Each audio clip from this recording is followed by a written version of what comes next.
दोस्तों आज की इस वीडियो में हम अनबॉक्स करने वाले हैं इस माइक्रोटेक के स्टेबलाइज़र की। अगर हम बात करें इस स्टेबलाइज़र की तो ये जो स्टेबलाइज़र है ये माइक्रोटेक ब्रांड का है और इसका यूज़ आप कर सकते हैं 1 टन और 1.5 टन एयर कंडीशनर में, यानी उनकी वोल्टेज को स्टेबलाइज करने के लिए। लेकिन मैं यहाँ पर इस स्टेबलाइज़र का यूज़ कर रहा हूँ 2 टन एयर कंडीशनर की वोल्टेज के लिए, क्योंकि मेरे पास जो एयर कंडीशनर का जो साइज़ है वो 2 टन का है। यहाँ पर मैं आपको ये बताना चाहूँगा कि इस स्टेबलाइज़र की वोल्टेज को आप अपने एयर कंडीशनर के अलावा भी आप यूज़ कर सकते हैं। अगर आप इसको यूज़ करना चाहते हैं तो आप इसको अपने मेन लाइन में भी आप यूज़ कर सकते हैं। बस शर्त ये है कि आपके घर का जो लोड है वो 2 किलो या 2.5 किलो का से ज़्यादा ना हो, क्योंकि जो स्टेबलाइज़र है ये 4 केवीए का है। यहाँ पर आप ध्यान दीजिए, 4 केवीए का मतलब है 4 किलो वोल्टेज एम्पियर, यानी कि ये बैठता है 3.2 किलोवाट। तो अगर आपके घर का जो वोल्टेज है वो 2 या 2.5 किलोवाट तक है, तब आप इस स्टेबलाइज़र का यूज़ अपने घर की मेन लाइन में कर सकते हैं। अगर इससे ज़्यादा लोड होगा तो नतीजा क्या होगा कि ये जो स्टेबलाइज़र है ये उस कंडीशन में जल सकता है। तो चलिए अब देर ना करते हुए फटाफट इस स्टेबलाइज़र को अनबॉक्स करते हैं और जानेंगे इस स्टेबलाइज़र के जो भी स्पेसिफिकेशन हैं उनके बारे में। दोस्तों स्टेबलाइज़र जो है वो कुछ इस तरह की पैकिंग में आता है। फ्रंट व्यू अगर इसका देखें तो यहाँ पर आप देख सकते हैं माइक्रोटेक यहाँ पर लिखा हुआ है, और साथ ही साथ इस स्टेबलाइज़र में आपको मिलती है 3 ईयर की ऑन साइट वारंटी।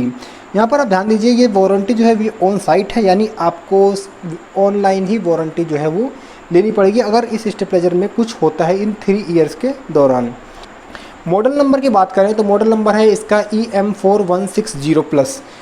इसका मतलब ये है कि जो यहाँ पर 4 का मतलब है 4 केवीए और 160+ का मतलब है कि अगर जो वोल्टेज है वो 160 तक ड्रॉप होती है तब ये स्टेबलाइज़र काम करेगा। अगर 160 से नीचे आती है तो ये उस कंडीशन में आपको अलग अलग साइज़ के आपको वोल्टेज लेने होंगे। बस खाली ये है कि आपको देखना होगा कि आपकी एरिया में जो वोल्टेज है वो कितनी ड्रॉप होती है।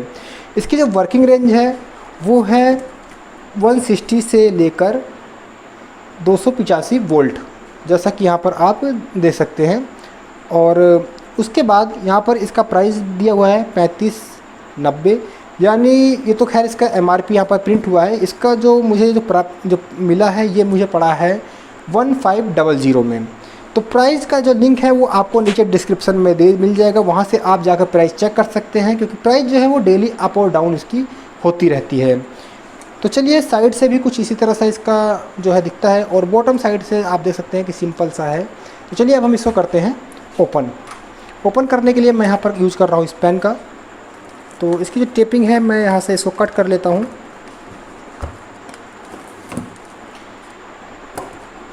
इसके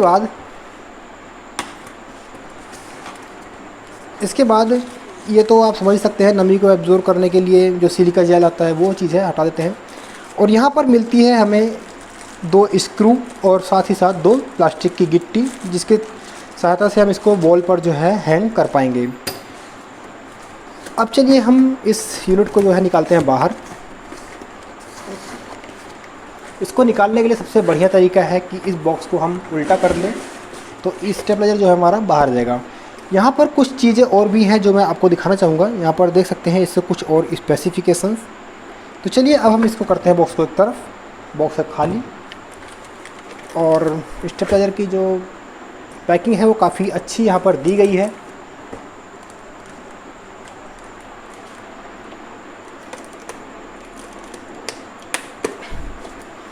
तो बॉक्स जो है ओपन हो चुका है, स्टेबलाइज़र हमारा बाहर आ चुका है। और अब चलिए रखते हैं इसको एक तरफ। इसको मैं फिलहाल हटा देता हूँ साइड में।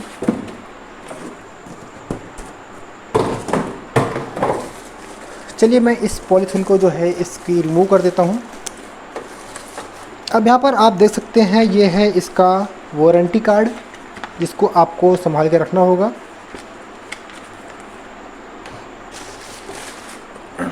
इसके बाद जो स्टेबलाइज़र है वो हमारा बाहर आ चुका है। यहाँ पर आप देख सकते हैं कि जो स्टेबलाइज़र का जो लुक है वो कुछ इस तरह से है। इसकी जो बॉडी है वो मेटल की बॉडी है। साइड व्यू आपको मैं दिखा देता हूँ। बैक साइड में यहाँ पर 2 होल है जिसकी सहायता से आप इसको वॉल पर जो है हैंग कर पाएंगे। फ्रंट में यहाँ पर आप देख सकते हैं यहाँ पर माइक्रोटेक का लोगो और साथ ही साथ यहाँ पर इसका मॉडल नंबर EM4160+। चलिए मैं इस स्टेबलाइजर के इस स्क्रू पैनल को ओपन कर लेता हूँ और देखते हैं यहाँ पर कनेक्शन जो डायग्राम है वो किस तरह से दिया हुआ है। इसके लिए मैं यहाँ पर यूज़ करने वाला हूँ इस स्क्रू ड्राइवर का। तो यहाँ पर इसका जो डायग्राम है वो कुछ इस तरह से है, यानी लाइन ऊपर वाला, उसके बाद अर्थ और नीचे वाला न्यूट्रल। तो इस तरह से आप इसका जो डायग्राम है वो आप समझ सकते हैं। एयर कंडीशनर की जो वायर्स हैं आप उसको इसमें कनेक्ट कर पाएंगे।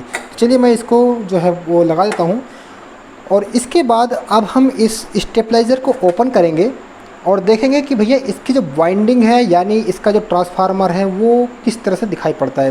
हालांकि अब आपके मन में यही डाउट होगा कि ऐसा करने से इसकी जो वारंटी है वो ख़त्म हो जाएगी, तो भैया आपके लिए थोड़ा सा जो रिस्क है वो तो बनता ही है। तो चलिए फ़िलहाल करते हैं इस स्टेबलाइज़र को ओपन। बॉडी ओपन करने के लिए हमको ये कुछ स्क्रूज़ हैं, इनको ओपन करना होगा। तो यहाँ पर मैंने सारे जो स्क्रूज़ हैं इनको ओपन कर लिया है और अब हम इस कवर को जो है वो सिंपल रिमूव करते हैं।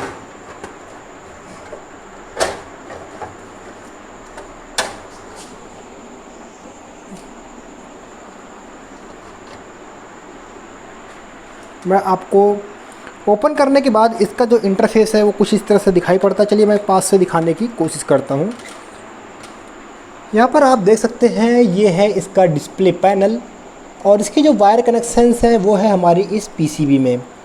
इसके बाद यहाँ पर आप देख सकते हैं ये है हमारी पीसीबी सर्किट बोर्ड, ये है आउटपुट और इनपुट वायर ये है और ये है आउटपुट। इसके बाद ये है हमारा ट्रांसफार्मर जो कि वोल्टेज को स्टेबलाइज करता है यानी इसको बढ़ाता या घटाता है। उसके बाद यहाँ पर आती हैं दो रिले, एक रिले ये है और एक रिले ये पीछे बैक साइड में है।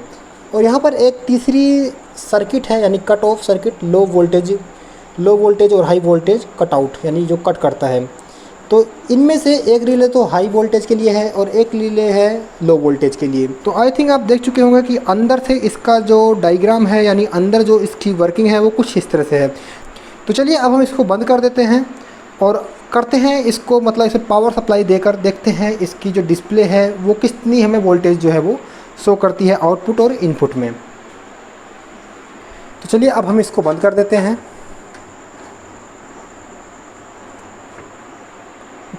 यहाँ पर एक चीज़ और भी मैं आपको बताना चाहूँगा कि यहाँ पर आप ये सोच रहे हो कि यहाँ पर फ़ैन है, तो यहाँ पर कोई फ़ैन नहीं दिया हुआ है।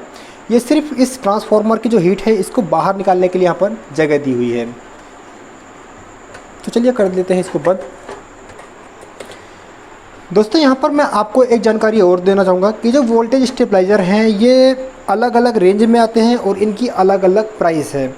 तो जितनी कम वोल्टेज रेंज के आप स्टेबलाइज़र लेंगे और उनकी प्राइस जितनी हाई रहेगी, उसकी जो अंदर की जो वाइंडिंग है ट्रांसफार्मर की वाइंडिंग वो आपको उतनी ही अच्छी क्वालिटी की देखने को मिलेगी। तो इस चीज़ को आप अपने माइंड में सेट करके ही आप स्टेबलाइज़र को जो है वो परचेज़ कीजिए। यहाँ पर मैंने इस स्टेबलाइज़र परचेज़ करने का मकसद ये था कि मेरा एक मेन लाइन स्टेबलाइज़र है और उसके अलावा मैंने इस स्टेबलाइज़र को उस मेन लाइन स्टेबलाइज़र के ऊपर यूज़ करने के लिए ही इसको मैंने जो है वो लिया हुआ है।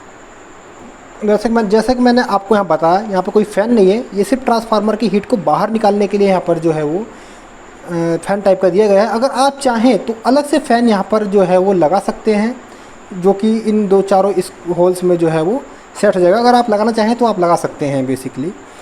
इसके बाद अब चलिए हम इसमें इनपुट पावर जो है वो देते हैं। तो यहाँ पर ऑन हो चुका है और डिस्प्ले जो है 10 सेकंड के बाद जो है वो शो हो जाएगी। तो यहाँ पर देख सकते हैं ये आईपी मतलब इनपुट पावर 215 वोल्ट आ रही है और आउटपुट भी देखते हैं अभी क्या जो है वो शो होता है। यह है अब आउटपुट की जो रीडिंग है वो है 213। तो यहाँ पर आप देख सकते हैं कि आउटपुट और इनपुट जो है वो हमारी कोई ख़ास जो है वहाँ पे फ़र्क नहीं पड़ी।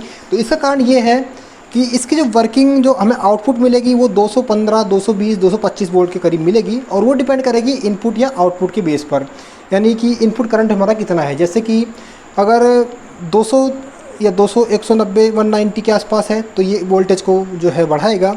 अगर 250 या इससे ऊपर है तो वोल्टेज को ड्रॉप करके हमें करेक्ट जो वोल्टेज है वो 220, 230, 210 के आसपास हमें जो है वो देगा। इस स्टेबलाइज़र के प्राइस की बात करें तो इसका जो लिंक है वो आपको नीचे डिस्क्रिप्शन मिल जाएगा, वहाँ से जाकर आप इसकी प्राइस को देख सकते हैं और वहीं से जाकर आप इसको परचेज़ भी कर पाएंगे।